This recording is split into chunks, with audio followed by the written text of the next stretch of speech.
Pues como les decía mi hermano Mario, yo soy Georgina Rojas y pues vamos a tocar un poco sobre el tema de dogma. Estoy abierta a sus correcciones, a sus críticas y a sus aportaciones también. Antes que nada, pues me gustaría que nos pusiéramos en presencia de nuestro Señor, haciendo la invocación al Espíritu Santo. Nada más permítanme tantito en lo que comienzo a compartir.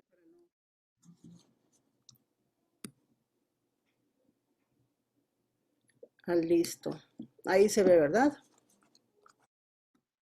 Ok, Sí se ve. gracias. Bien. En el nombre del Padre, del Hijo y del Espíritu Santo. Amén. Ven, Espíritu Santo, y llena los corazones de tus fieles y enciende en ellos el fuego de tu amor. Envía, Señor, tu Espíritu y todo será creado, y renovarás todas las cosas. Padre Dios, que iluminaste los corazones de tus hijos con la luz del Espíritu Santo, haznos dóciles a tu Espíritu, siempre del bien y gozar de su consuelo. Por Cristo nuestro Señor. Amén. Creo, Señor, que estás aquí presente. Aunque mis ojos no te vean, te siente mi fe.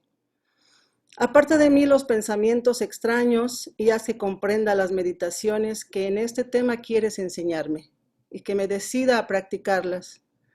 Tu sierva te escucha. Habla, Señor, a mi alma. Santa María, medianera de todas las gracias, ayúdame para que escuche y siga la voz del Señor. Amén. En el nombre del Padre, del Hijo y del Espíritu Santo. Amén. San Pablo Apóstol, ruega por nosotros. Bien. Pues como les comentaba, el tema es sobre el dogma, pero antes me gustaría, permítanme invitarlos a hacer un viaje virtual por lo ancho de este mundo, donde vamos a admirar las bellezas de la naturaleza, en sus ríos, en sus mares, en sus maravillosos paisajes de todo tipo. También encontraríamos en todos los países, en todas las culturas, testimonios antiquísimos y también magníficos templos como las pagodas budistas en Tailandia, las preciosas mezquitas musulmanas en Turquía y las hermosísimas catedrales. Aquí las tenemos en muchas partes del mundo, desde Rusia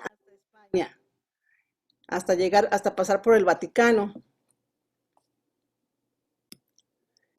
Y bueno, ya en nuestro país tenemos la majestuosa y maravillosa Catedral Metropolitana de la Ciudad de México. ¿Y qué me dicen de la Basílica de Guadalupe? Es el santuario más visitado de América, el símbolo de nuestra identidad mestiza, distinguiéndonos como un pueblo devoto y religioso. Bien, hermanos, pues después de todo este paseo, pues tenemos que continuar con el tema y vamos a ver cuál fue la conclusión de este viaje.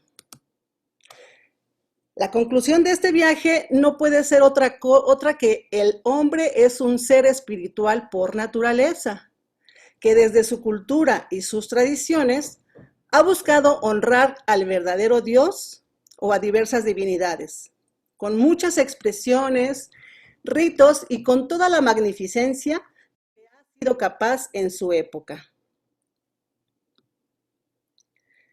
Bien.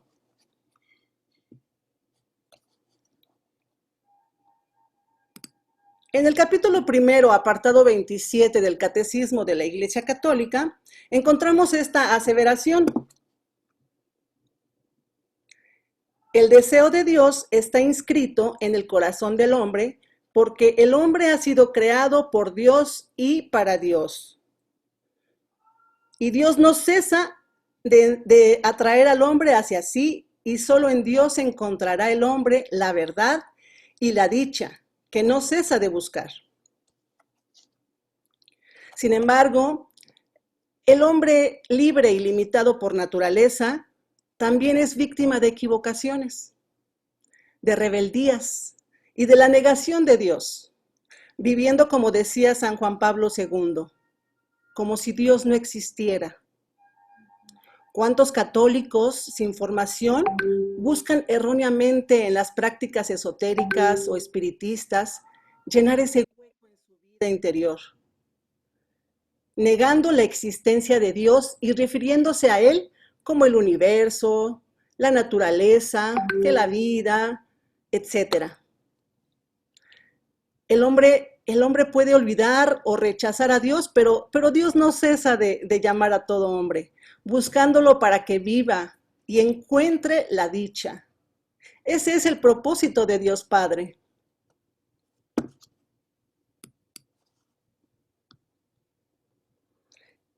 Ese vacío que existe en el hombre, solo Dios lo puede llenar.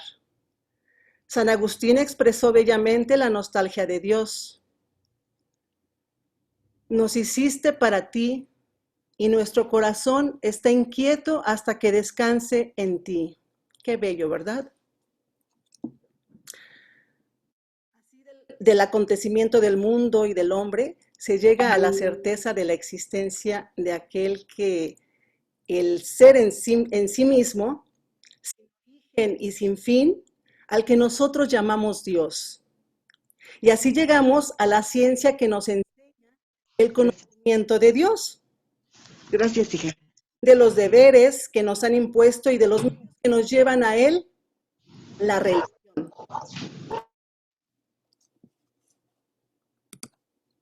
Bien, puedes apagarlo, por favor.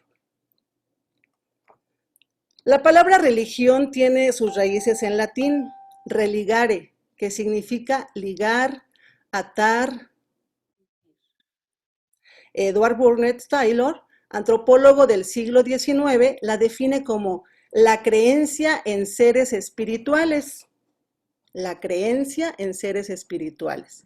Esta definición es tan amplia que incluye todo lo considerado religioso en las diferentes culturas.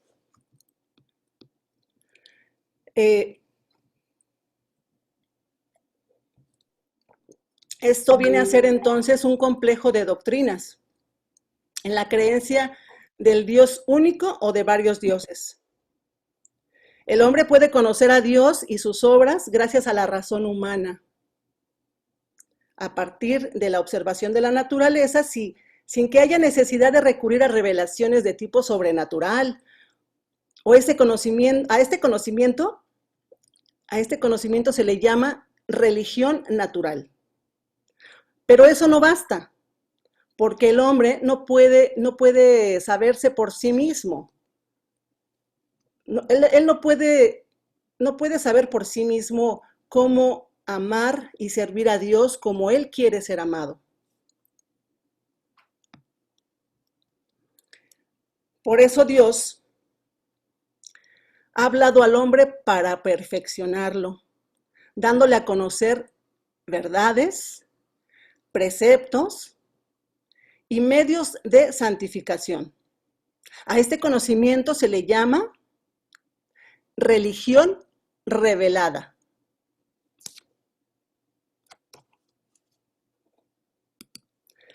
A estas verdades reveladas por Dios que tenemos los católicos obligados a creer para perfeccionar nuestro entendimiento, nuestra iglesia le llama dogmas.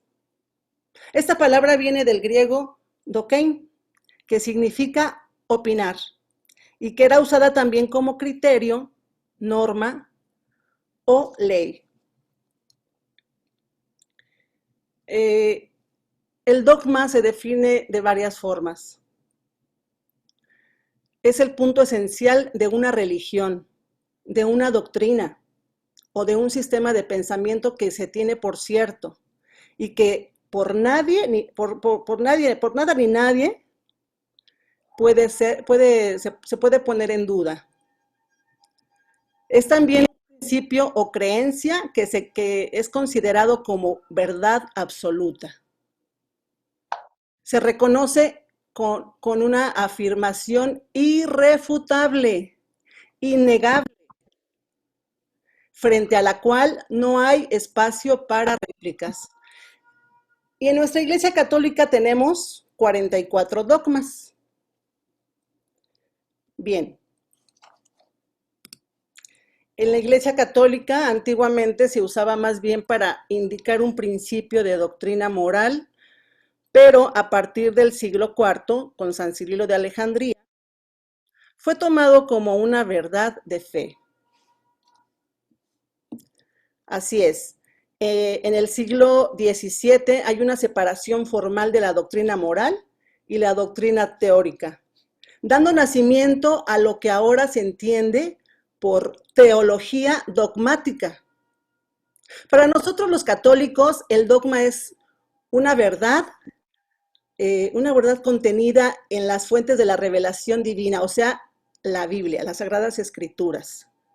Es una verdad revelada por Dios y propuesta como tal por el magisterio de la Iglesia Católica y la tradición.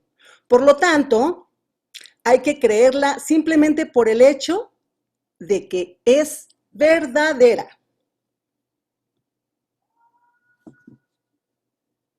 Ahora pasamos con uno de mis santos favoritos. Santo Tomás de Aquino, en su himno Devoto te adoro, tiene esta frase: creo todo lo que dijo el Hijo de Dios, ninguna palabra es más verdadera.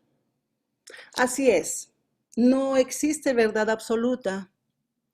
La única verdad la encontramos en el conocimiento de la vida del Hijo de Dios.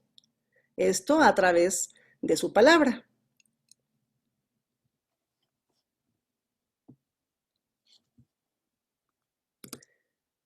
En el campo de la religión, los dogmas constituyen la base de la fe y como tales deben ser acatados, aceptados y practicados por sus seguidores. En este sentido, el cristianismo es un dogma que se funda en la doctrina de Dios, predicada por Jesucristo y establecida en los textos sagrados. También esta va refrendada y enseñada por la Iglesia Católica. Esto quiere decir que yo no interpreto los textos bíblicos por mi cuenta. No. Sino partiendo de las enseñanzas que Cristo me da a través del magisterio de la Iglesia. Antes de leerlos, debo conocer qué me dice la Iglesia en sus documentos, qué me dice el Catecismo de la Iglesia Católica.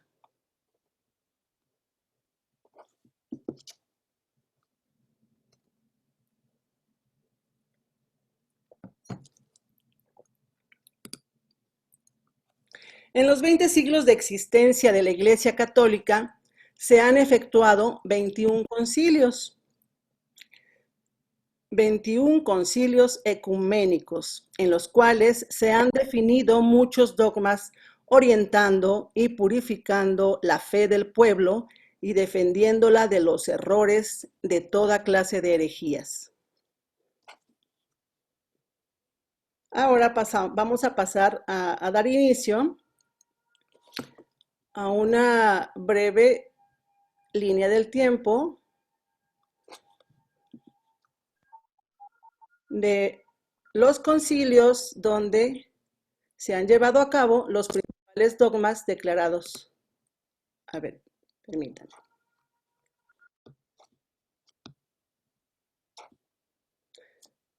Bien, en el año 325 se llevó a cabo el concilio de Nicea. El propósito fue resolver los acuerdos surgidos en la iglesia de Alejandría sobre la naturaleza del Hijo en su relación con el Padre. El dogma aceptado se declara la verdad fundamental de que en la Santísima Trinidad el Verbo es verdadero Hijo de Dios de la misma sustancia del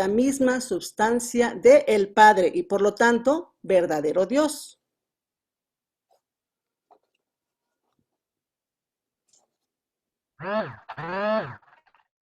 En el año 381, en el primer concilio de Constantinopla,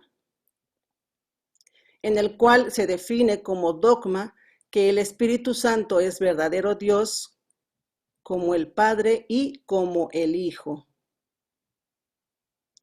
Esto significa que el Hijo y el Espíritu pertenecen pues a la divinidad y no a la creación. Esto ante el misterio de la unidad y la Trinidad.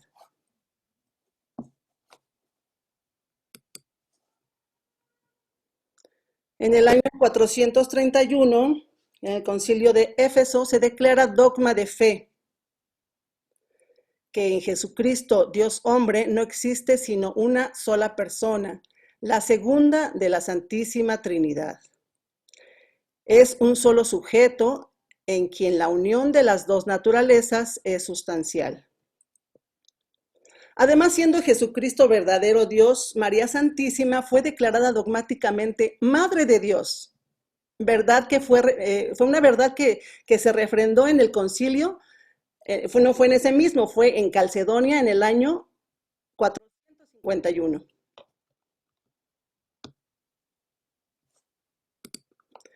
En el año 680 tenemos que se llevó a cabo el tercer concilio de Constantinopla. Este se define como dogma que en Cristo hay dos voluntades, como hay dos naturalezas, la divina y la humana. Sin embargo, su persona es única, la del Verbo eterno. Aquí en la imagen podemos ver la unión hipostática del Padre, Hijo y Espíritu Santo, que es un solo Dios. Y que la unión del Padre con el Hijo es la encarnación de Jesucristo con la naturaleza divina y la naturaleza humana.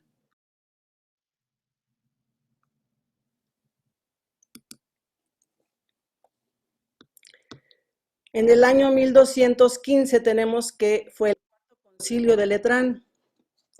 Este fue convocado por el Papa III y ahí se aceptan los dogmas sobre la Trinidad, la creación y de Cristo Redentor y los sacramentos.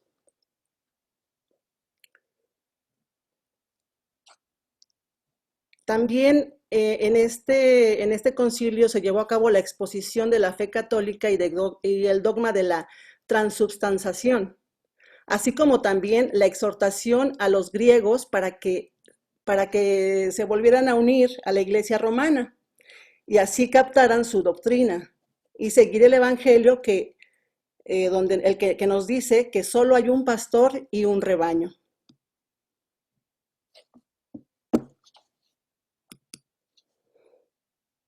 En el año 1245 tenemos que se llevó a cabo el primer concilio de León. Este fue convocado en el 1244, aunque ya en el 45 fue cuando se llevó a cabo. Y este fue por el Papa Inocencio IV. Ahí se definieron los dogmas de la existencia del purgatorio, del infierno y del cielo. Algunas de las sesiones se trataron sobre la persecución de la Iglesia. En ese tiempo era perseguida por parte de Federico I, quien fue acusado de perjurio, o sea, de jurar en falso, de perturbar la paz y de perseguir a la Iglesia. Entonces, incluso también tenían sospecha de herejía, él tenía sospecha de herejía. Y bueno, a partir de eso, él fue excomulgado en ese concilio.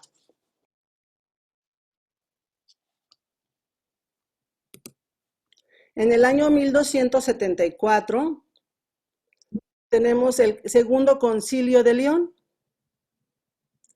en que aquí este fue convocado por el Papa San Gregorio X y se definió que el Espíritu Santo procede del Padre y del Hijo, como de un solo principio. En quien creemos que cada persona en la Trinidad es un solo Dios verdadero, pleno y perfecto.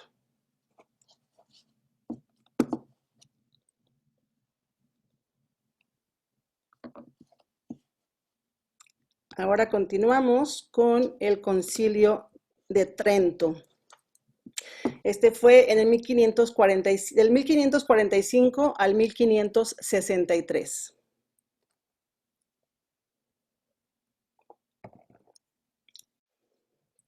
Este fue provocado por las herejías del luteranismo, en el cual se definieron los dogmas sobre el pecado original, la santificación por la gracia, los sacramentos, especialmente el de la Sagrada Eucaristía, el culto de las imágenes, las indulgencias y el canon de las Sagradas Escrituras, etcétera.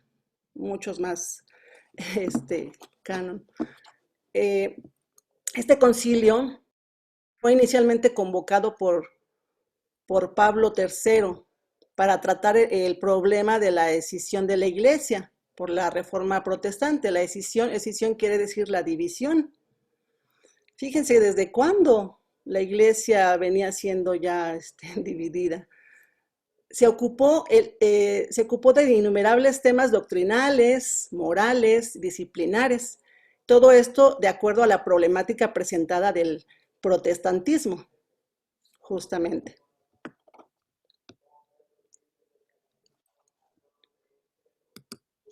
En el año 1869 tenemos el convocado por el Papa Pío IX, el Concilio Vaticano I. Este concilio afrontó los temas fundamentales de la fe y la constitución de la Iglesia. Se definió la infabilidad pontificia, o sea que por asistencia del Espíritu Santo, el Papa no puede errar en asuntos de dogma ni de moral. Eso quiere decir la infabilidad pontificia.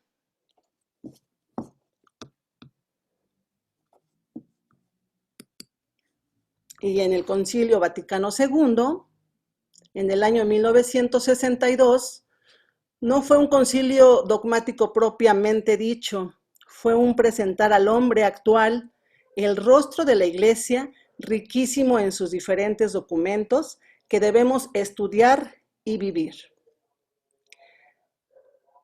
Este concilio fue convocado por el Papa Juan XXIII, bien conocido como el Papa Bueno, quien lo anunció desde enero de 1959. Tuvo 4 sesiones, la primera de las cuales él presidió. La presidió en 1962. El mismo Juan XXIII, quien falleció el 3 de junio de 1963. Las otras 3 etapas ya fueron convocadas y presididas por el sucesor, Pablo VI, el que aparece aquí en la imagen del lado izquierdo. No fue un concilio dogmático propiamente dicho, fue un presentar al hombre, como se los mencionaba anteriormente, y al hombre actual con ese, al rostro de la iglesia.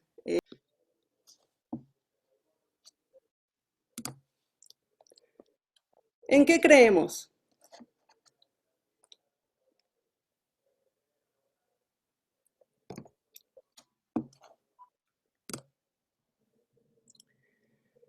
El credo apostólico se llama de esta manera porque quiere resumir la esencia de los apóstoles, la esencia de lo que los apóstoles transmitieron al mundo. Es lo más importante y el resumen de lo que emana el Evangelio y las cartas de la Sagrada Biblia. No encontrarás el texto de forma literal entre sus páginas, pero viene a ser el himno de la fe católica. Eso en lo que creemos. Y aquí tenemos el credo apostólico, que es el que ordinariamente recitamos en misa en los tiempos de Semana Santa.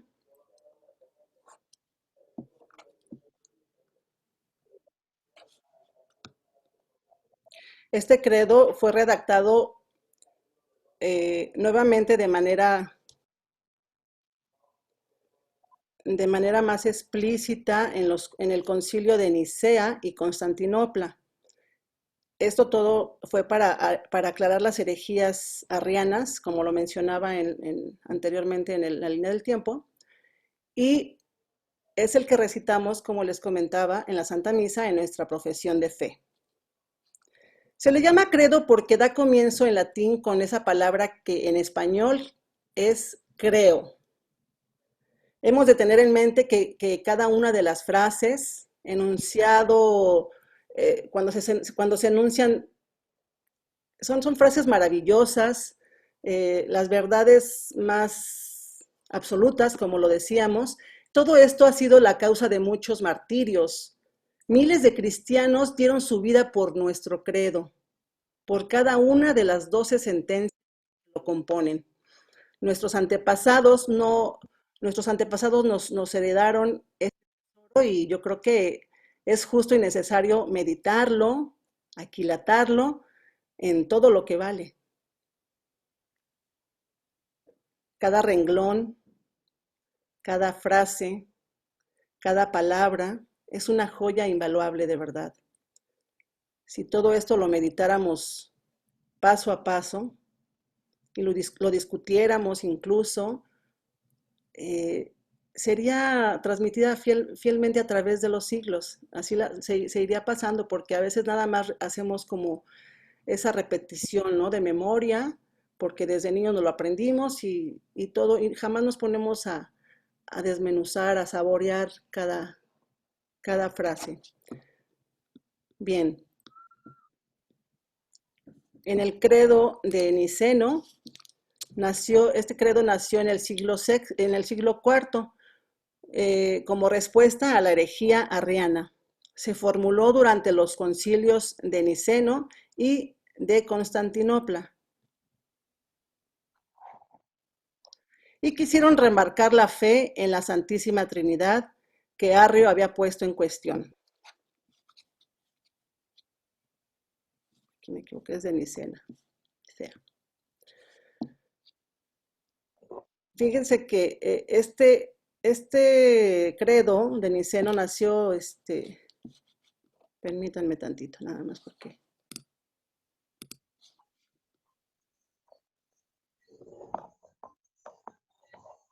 Este hombre Arrio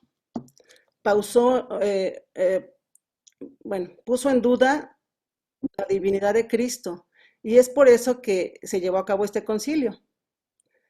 Y por eso mismo es de que se explaya más en la parte de Jesucristo y del Espíritu Santo. No sé si pueden hacerlo, pues revisarlo como les comentaba, se van a dar cuenta de cómo enfatiza más en esa parte, en la parte de Jesucristo y del Espíritu Santo. Bien. Por la revelación directa de nuestro Señor Jesucristo, sabemos que Dios, siendo único en 3 personas, nuestra fe es, por lo tanto, eminentemente trinitaria, y que el credo, así lo declaramos y afirmamos que este es el credo ya de Niceno-Constantinopolitano. Y aquí podemos ver, permítanme, esta, si lo alcanzan a ver, si no, pues ya no lo sabemos de memoria, que Dios es Padre Todopoderoso, Creador del cielo y de la tierra, de todo lo visible y lo invisible. Después hacemos un acto de fe en Jesucristo, Dios de Dios, luz de luz, Dios verdadero de Dios verdadero. Y después pasamos a que nació de Santa María Virgen. Y por nosotros por nuestra causa fue crucificado, muerto y sepultado. Por las Escrituras sabemos que resucitó al tercer día y que subió al cielo, y al final del tiempo, cuando Él lo decida, vendrá de nuevo, ya no como Salvador, sino para juzgar a vivos y muertos, y que su reino no tendrá fin.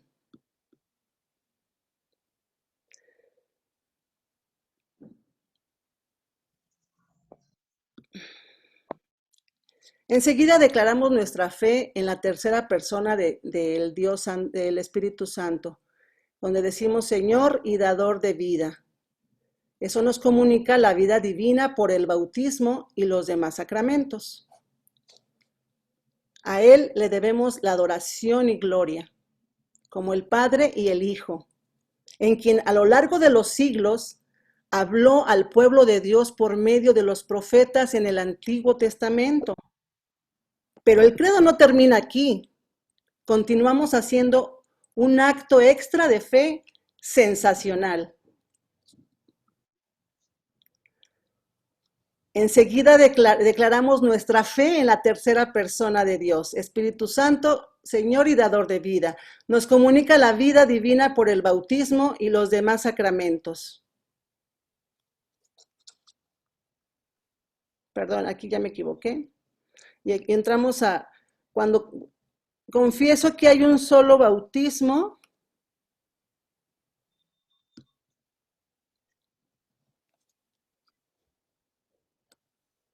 Perdón, creo en la iglesia, que es una, santa. Santa por inefable santidad de su fundador, Hijo de Dios, hecho hombre, Jesús de Nazaret. Santa. Es santa porque recibió de Jesucristo desde el día de Pentecostés el don del Espíritu Santo, que nos santifica por medio de los sacramentos. Y es católica porque Jesucristo, al fundar su iglesia, en el colegio apostólico, lo fundó desde el principio católico. O sea, universal, destinada a salvar el mundo entero. Vayan y hagan que todos los pueblos sean mis discípulos. En Mateo 29, 19, así nos dice. Y es apostólica porque los obispos son históricamente sucesores de los apóstoles. No ha habido ruptura en la sucesión, y estamos seguros que solo en la Iglesia Católica existe la Iglesia de Jesucristo. Los católicos no solo creemos en la Iglesia, le creemos a la Iglesia Católica, madre y maestra. También nos dice que hay un solo bautismo válido, el que se otorga en el nombre del Padre y del Hijo y del Espíritu Santo, que perdona todos los pecados y que resucitaremos cuando el Señor venga en su parucía y tendremos vida eterna. América. ¿Qué dice América? ¿Qué está lloviendo? Como conclusión, tenemos que los católicos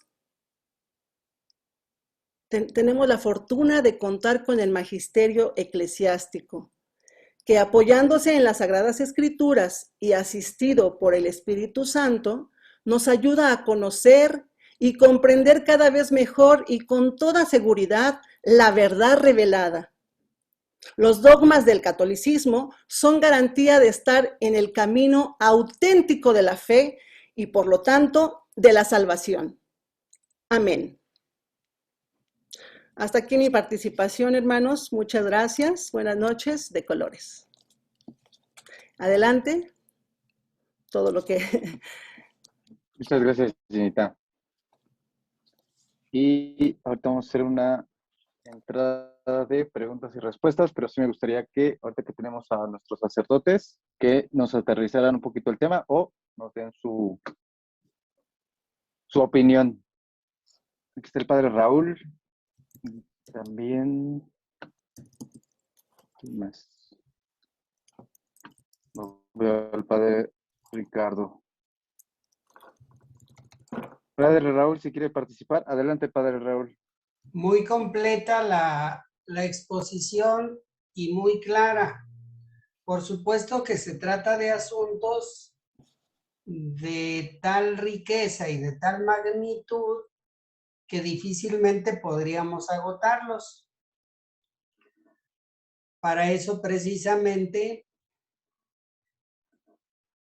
es que el Señor nos ha regalado entre otras bendiciones, el tiempo, para que en el tiempo, con la asistencia del Espíritu Santo, vayamos profundizando en los contenidos de nuestra fe. Solamente una precisión: cuando Gina habla de la unión hipostática, esta se refiere no a la unión de las tres divinas personas, sino a la unión de la segunda persona de la Santísima Trinidad con la naturaleza humana. Al encarnarse, al tomar el eterno nuestra temporalidad, el infinito al rodearse de nuestros límites, al hacerse el Hijo de Dios, uno de nosotros, se realiza eso que se llama la unión hipostática, es decir, unión personal de la segunda persona de la Santísima Trinidad con la naturaleza humana en el seno virginal de María.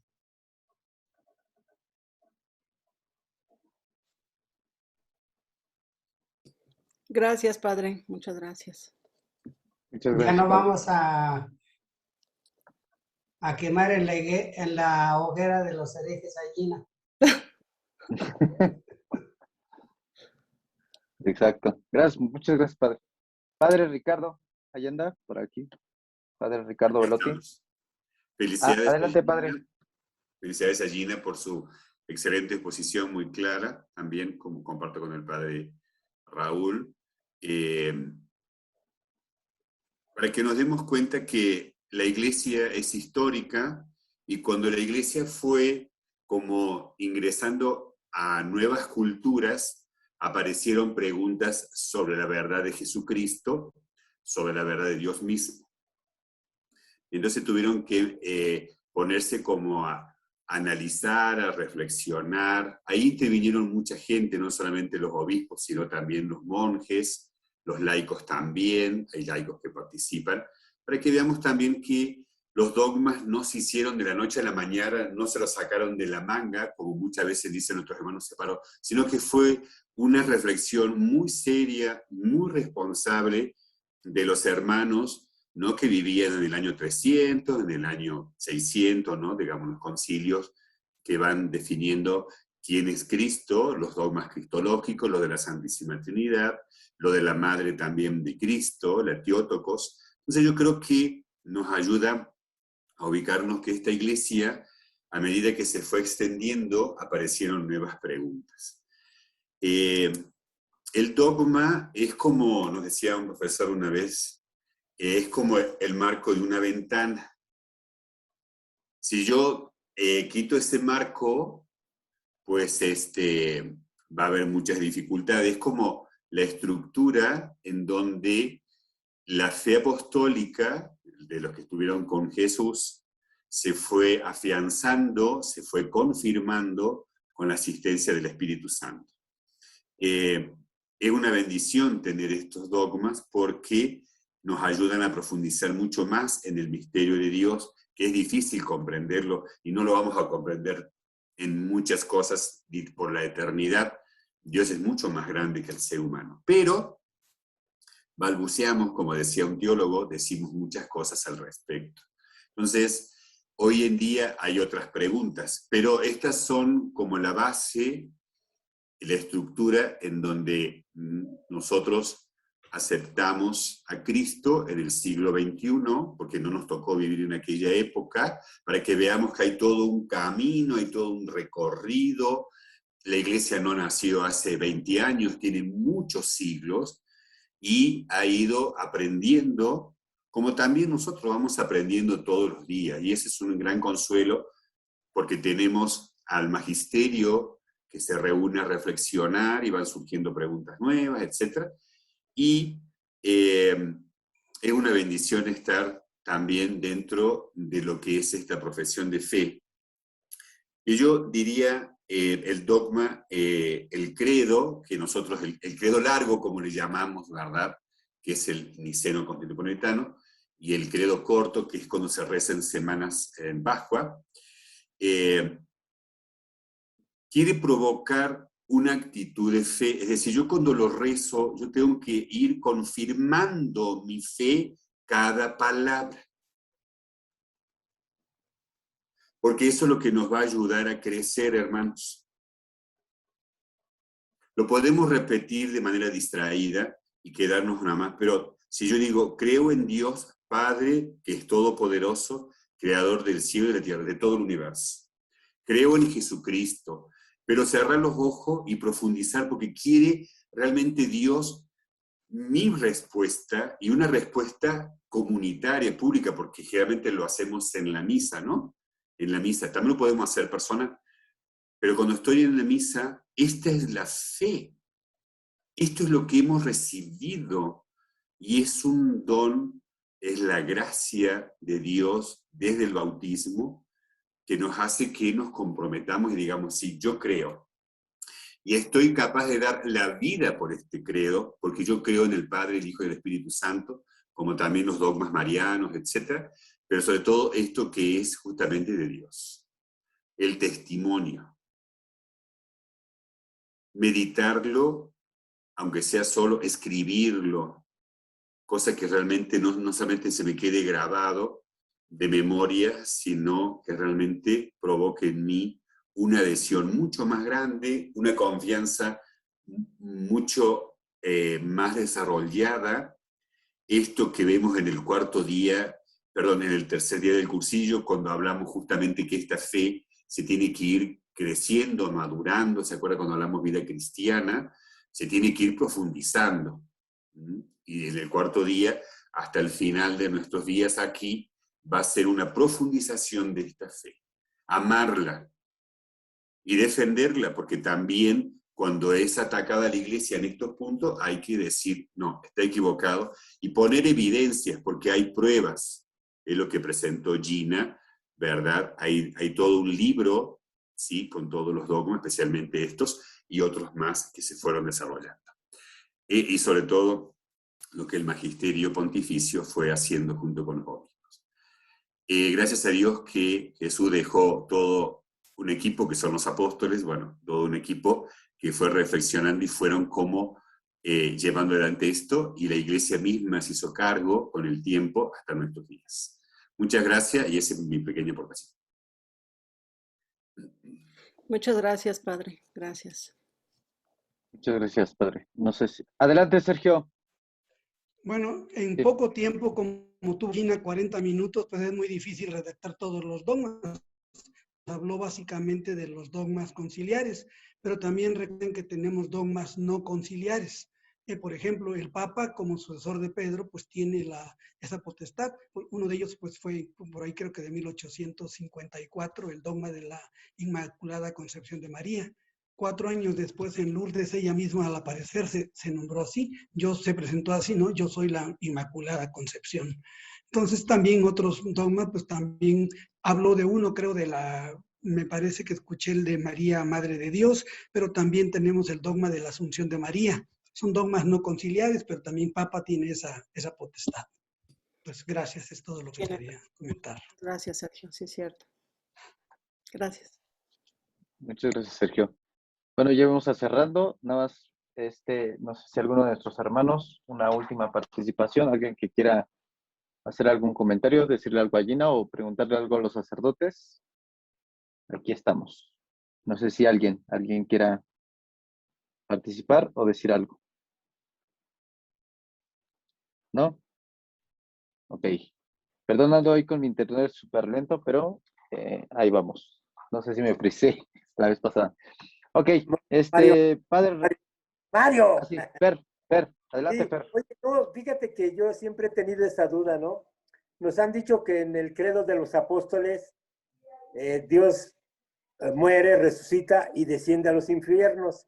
Mi pregunta es esta, preguntarle a los hermanos sacerdotes, ¿es necesario que Cristo descendiera a los infiernos?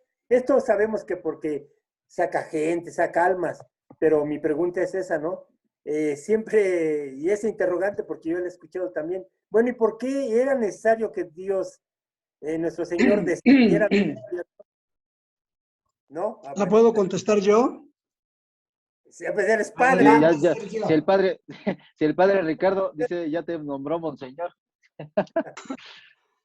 Bueno, lo que pasa es que en griego descender a los infiernos significa descender al lugar de muertos. Si ustedes ven cuando ya en Vaticano II ya se pone descendió al lugar de muertos, ya no decimos descendió a los infiernos, porque si nos preguntamos cuándo descendió a los infiernos, ¿no? Entonces eso en griego significaba eso, descender al lugar de muertos, es decir, descender a los infiernos. La palabra infierno, pues nosotros la empezamos a conocer después ya con, ¿cómo se llama este escritor italiano? Ya, la Divina Comedia, ya es donde empezamos nosotros a hablar del infierno y a ver las llamas, ¿no? Y recuerda que también Gina nos habló de cuándo, Dante Alighieri, perdón, gracias. Entonces, Dante Alighieri. para nosotros, entonces, sí, ya me lo dijo, gracias. Para él, eso significa en griego, descendió a los infiernos, descendió al lugar de muertos. Y ya en español ya lo aclaramos para que nosotros, en nuestra cultura ya lo podamos entender. No sé si el padre Raúl o Ricardo, también le dicen Sheol, ¿no? No sé si lo estoy pronunciando bien, que es el lugar de los muertos, ¿verdad? Sí, Sheol es la palabra en hebreo. Sí, Gehenna es en griego.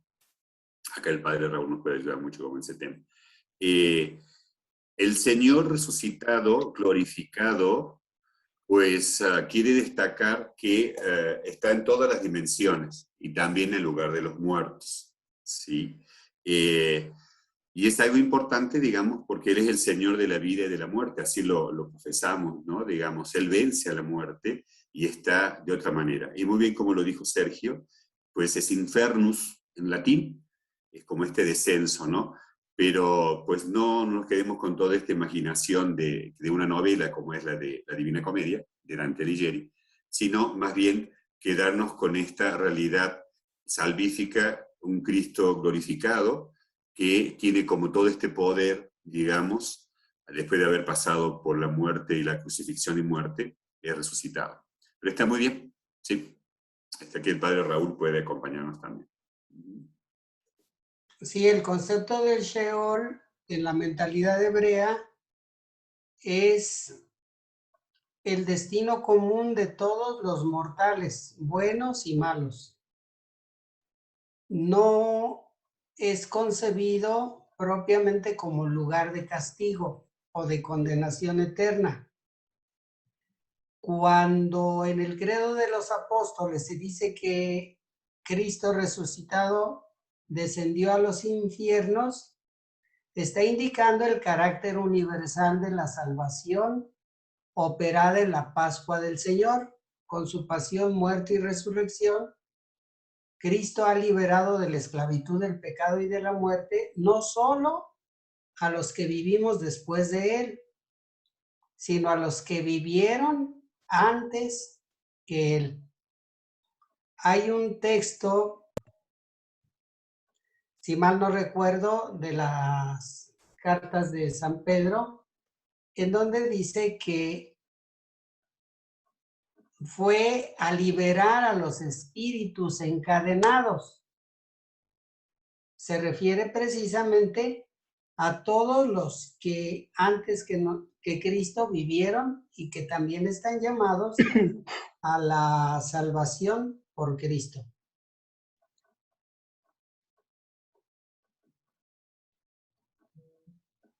Espero Muchas que haya gracias, sido padre Raúl. clarificadora la Muchas instrucción. gracias, padre. Adelante, Sergio.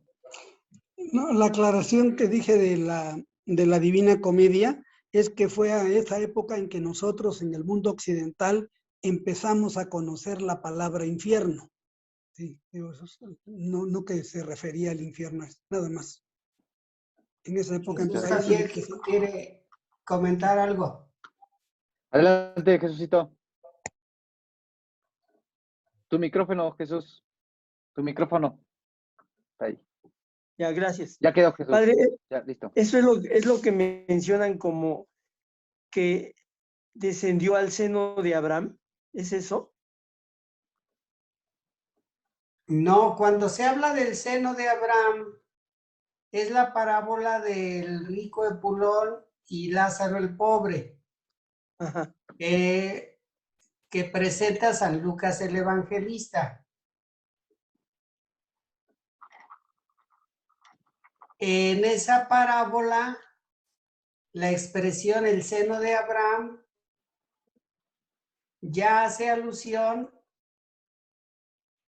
a la Sí. recompensa de una vida justa,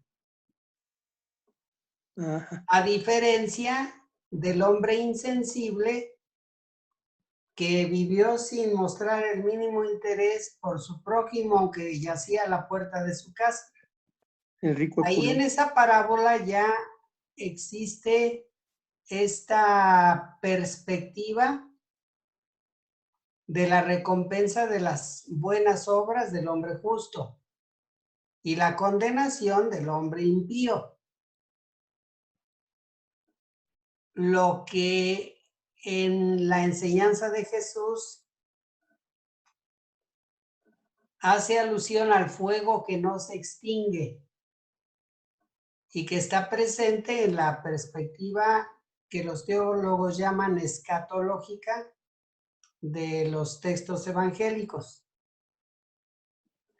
Si tú ves el final de los 5 grandes discursos que aparecen en el Evangelio de Mateo, hay una orientación hacia el final de los tiempos.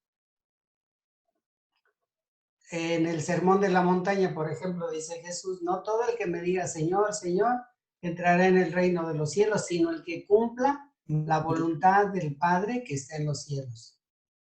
En aquel día muchos me dirán, Señor, Señor, yo les responderé, yo les aseguro que no los conozco, apártense de mí todos los que hacen el mal.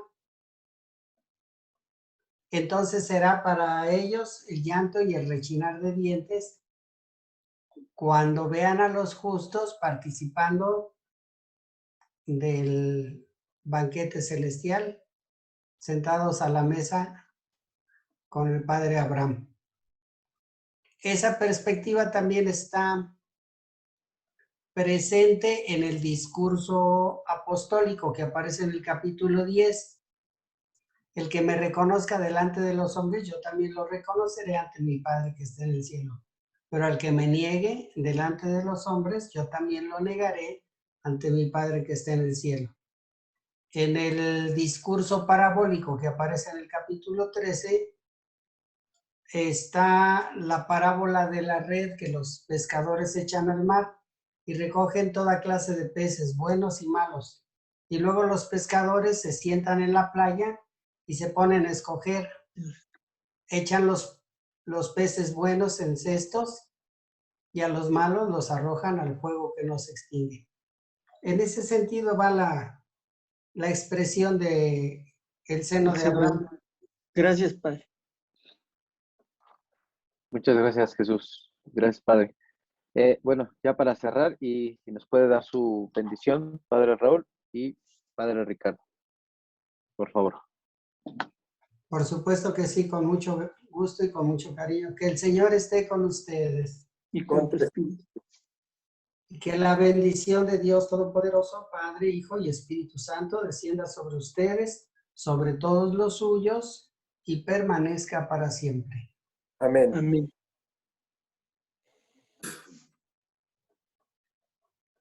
Pues que sigamos profundizando nuestra fe, sigamos profundizando también el tema del dogma o los dogmas. Ya Sergio mencionaba los dogmas marianos también, que son tan importantes también para la vida de la fe de nuestro pueblo. Que seamos una bendición para los demás, que llevemos luz, esperanza. El Señor quede con ustedes. Con tu Amén. espíritu. Con tu espíritu. La bendición de Dios Todopoderoso, Padre, Hijo y Espíritu Santo, descienda sobre ustedes y los acompañe siempre. Amén. Nos vemos, familia, dentro de 8 días. Que Diosito los cuide mucho. Primero Dios. Gracias, Gina, padres. Buenas noches. Buenas Gracias, noches. Gina. Felicidades, Gina. Gracias. Gracias. Gracias, Gina. Gracias. Buenas noches. De colores. Mira, Colores de Hasta luego. colores. Guille, De color. Felicidades, De Gina. colores. Padres de colores. Gracias. Hasta luego. Mónica, Flores, Adiós. Mario. Pasen muy buena noche. Un abrazo a Flores, todos. José Alonso. Gracias. Igualmente, padre, un Buenas noches. abrazo. Mucho que no. Cuídense. Hasta luego. Belotti, saludos. Todos. Carmen, Gracias, qué bueno que padre. estás. Juanjo, Buenas gusto noches. saludarte. Jesús Javier. Sí, padre, buenas noches. Buenas noches Adiós. Buenas noches. a todos y a todas. Felicidades, muy bien.